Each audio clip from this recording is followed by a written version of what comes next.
ಕೆಲವು ಮಠಗಳಿಗೆ ಅಥವಾ ಕೆಲವು ದೇವಸ್ಥಾನಗಳಿಗೆ ಹೋದಾಗ ಮುಟ್ಟಿಸ್ಕೊಳ್ಳೋದಿಲ್ಲ ಮಡಿ ಅನ್ನೋ ಕಾರಣಕ್ಕೆ ಯಾಕೆ ಹೀಗೆ ಮಾಡ್ತಾರೆ ಅಂತ. ಒಬ್ಬ ಅರ್ಚಕ ಪುರಾಣದಿಂದ ಪರಂಪರೆಯಿಂದ ಬಂದಿರತಕ್ಕಂತಹ ವೇದ ಮಂತ್ರಗಳು ಆಚಾರ ವಿಚಾರಗಳನ್ನು ತನ್ನಲ್ಲಿ ಅನುಸಂಧಾನ ಮಾಡಿಕೊಂಡು ಭಗವಂತನ ಪೂಜನೆ ಮಾಡಲಿಕ್ಕೆ ತಾನು ಒಂದು ರೀತಿಯ ಪ್ರಭಾವಲಯವನ್ನು ಸೃಷ್ಟಿ ಮಾಡಿಕೊಂಡಿರ್ತಾನೆ. ಆ ವಲಯದಿಂದ ಅವನು ಪ್ರಭಾವಿತನಾಗಿದ್ದಾಗ ಅವನ ಮನಸ್ಸು ದೈವಮುಖವಾಗಿರುತ್ತೆ. ಇನ್ನೊಬ್ಬ ಯಾವನೋ ಒಬ್ಬ ಅವನು ಮದ್ಯಪಾನ ಮಾಡಿ ಬಂದಿರಬಹುದು, ಮಾಂಸ ತಿಂದು ಬಂದಿರಬಹುದು ಆ ಜಾಗಕ್ಕೆ. ಆದ್ರೆ ಅರ್ಚಕನಿಗೆ ಅವನದ್ದೇ ಆದ ನಿಮ್ಮ ಪದ್ಧತಿಯಲ್ಲಿ ಪೂಜೆ ಮಾಡಿದಾಗ ಯಾವ ಅರ್ಚಕನು ಕೂಡ ನನಗೆ ನನ್ನ ಕುಟುಂಬಕ್ಕೆ ಒಳ್ಳೇದಾಗ್ಲಿ ಅಂತ ಹೇಳುವುದಲ್ಲ. ಜನ ಸರ್ವೇ ಸುಖಿನೋ ಭವಂತು ಅಂತ ಹೇಳುವಾಗ ಸರ್ವೇ ಸಂತು ನಿರಾಮಯ, ಎಲ್ಲರೂ ರೋಗ ರಹಿತರಾಗ್ಲಿ, ಎಲ್ಲರೂ ಶುಭವನ್ನು ಕಾಣಲಿ ಅಂತ ಹೇಳುವಂತ ಒಳ್ಳೆಯ ಚಿಂತನೆ ಮಾಡ್ತಕ್ಕಂಥ ಅರ್ಚಕನ ಚಿಂತನೆ ಮೇಲೆ ದುಷ್ಟ ಪ್ರಭಾವ ಬಿದ್ದರೆ ಅವನ ಚಿಂತನೆ ಹಾಳಾಗುತ್ತೆ.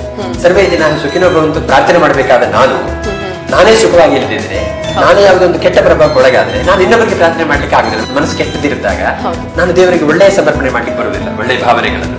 ಅದಕ್ಕೋಸ್ಕರ ಹೇಳ್ತಾರೆ,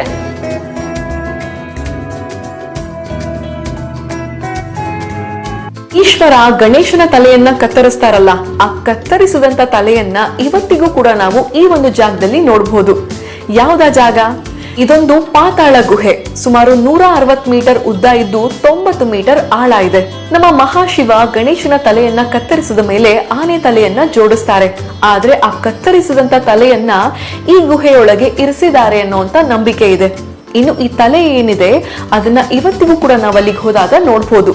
ಅದರ ಮೇಲೆ ಬ್ರಹ್ಮ ಕಮಲ ಇದ್ದು ಸದಾ ಅದರಿಂದ ನೀರು ಸುರಿತಾ ಇದ್ದು ಗಣೇಶನ ಆ ತಲೆಯ ಮೇಲೆ ನೀರು ಬೀಳ್ತಿರುತ್ತೆ. ಹಾಗಾಗಿ ಈ ಗಣೇಶನನ್ನ ಆದಿ ಗಣೇಶ, ವಿಘ್ನಹರ್ತ ಅಂತ ಕರೀತಾರೆ. 1191 ಇಸ್ವಿಯಲ್ಲಿ ನಮ್ಮ ಆದಿ ಶಂಕರಾಚಾರ್ಯರು ಈ ಗುಹೆಯನ್ನ ಕಂಡು ಹಿಡಿದಿದ್ದಂತೆ. ಮಹಾಭಾರತದ ಕಾಲದಲ್ಲಿ ಪಾಂಡವರು ಹಾಗೆ ದ್ರೌಪದಿ ಈ ಗುಹೆಗೆ ಭೇಟಿ ಕೊಟ್ಟು ಇಲ್ಲೊಂದು ಶಿವಲಿಂಗವನ್ನ ಪ್ರತಿಷ್ಠಾಪನೆ ಮಾಡ್ತಾರೆ. ಇಲ್ಲಿಂದಾನೇ ಹಿಮಾಲಯ ಪರ್ವತದ ಕಡೆಗೆ ಅವರ ಜೀವನದ ಕೊನೆ ಕ್ಷಣಗಳನ್ನ ಕಳೆಯೋದಕ್ಕೆ ಹೊರಟಿದ್ದು ಅಂತ ಕೂಡ ಹೇಳ್ತಾರೆ. ಈ ಗುಹೆಯ ಒಳಗೆ ಸಾಕಷ್ಟು ನೀರಿನ ಕುಂಡಗಳನ್ನ ಕಾಣಬಹುದು. ಇದರಲ್ಲಿ ಯಾವಾಗ್ಲೂ ನೀರಿರುತ್ತೆ, ಆದ್ರೆ ಎಲ್ಲಿಂದ ಇಲ್ಲಿಗೆ ನೀರು ಬರುತ್ತೆ ಅನ್ನೋದು ಮಾತ್ರ ಯಾರಿಗೂ ಗೊತ್ತಿಲ್ಲ. ಇನ್ನೊಂದು ವಿಶೇಷ ಏನಪ್ಪಾ ಅಂದ್ರೆ ಇಲ್ಲಿರುವಂತ ಒಂದು ಶಿವಲಿಂಗ ಬೆಳೀತಾ ಇದೆ. ಅದು ಬೆಳೆದು ಗುಹೆಯ ತುದಿಯನ್ನ ಮುಟ್ಟಿದ್ರೆ ಆ ದಿನ ಭೂಮಿಯ ಕೊನೆ ದಿನವಾಗುತ್ತೆ ಅನ್ನುವಂತ ನಂಬಿಕೆ ಕೂಡ ಇದೆ. ಇದೇ ಪಾತಾಳ ಭುವನೇಶ್ವರ ದೇವಸ್ಥಾನ. ಇದಿರೋದು ಉತ್ತರಾಖಂಡ್ ಅಲ್ಲಿ.